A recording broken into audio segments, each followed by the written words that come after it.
It's 12 a.m. and I'm chewing corn. This has been one of my childhood addiction. You know, some people prefer kusiani meko, boiled egg and pepper. Or it's like agbelikaklo. Well, I'm in a league of agbelikaklo. I'm also heavily addicted to roasted corn. It's 12 a.m. and I'm chewing corn. Those sweet tongues.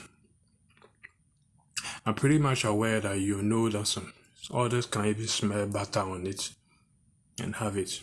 I know of a certain lady that even splashes chunks of chocolate or even chocolate syrup on the roasted corn and chew them.